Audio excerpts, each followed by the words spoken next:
వంకాయ పచ్చికారం ఎలా తయారు చేసుకోవాలో చూసేద్దాము. ఇలా వంకాయలు కడిగి పెట్టుకోండి, సాల్ట్లో పెట్టుకొని. ఇప్పుడు తాలింపు వేసుకున్న తర్వాత ఆనియన్స్ వేసుకొని బాగా మగ్గనిచ్చుకోవాలి. తర్వాత అల్లం వెల్లుల్లి పేస్ట్, కరివేపాకు వేసుకున్న తర్వాత అల్లం వెల్లుల్లి పేస్ట్ వేసుకున్నాక పచ్చివాసన పోయేంత వరకు ఉంచుకొని కడిగి పెట్టుకున్న వంకాయలండి దీంట్లో వేసేసుకోవాలి. వంకాయలు కూడా బాగా మగ్గిపోవాలండి. వంకాయలు వేసుకున్న తర్వాత కొంచెం పసుపు యాడ్ చేసుకొని సాల్ట్ కూడా యాడ్ చేసుకోండి, తొందరగా వేగిపోతాయి వంకాయలు.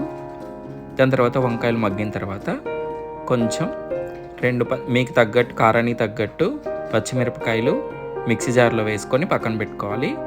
ఇలా వంకాయలు మగ్గిన తర్వాత పచ్చిమిర్చి పక్కన పెట్టుకున్నాం కదా, మిక్సీ జార్ వేసుకొని అదంతా దీంట్లో వేసేసుకొని ఒక 2 minutes వేయించుకోవాలి. వేయించుకున్న తర్వాత స్టవ్ ఆఫ్ చేసుకోవడమే. చాలా ఈజీ అండి, అన్నంలోకి చాలా బాగుంటుంది. మీకు నచ్చితే ఫాలో చేయండి. యూట్యూబ్లో సబ్స్క్రైబ్ చేసుకోండి.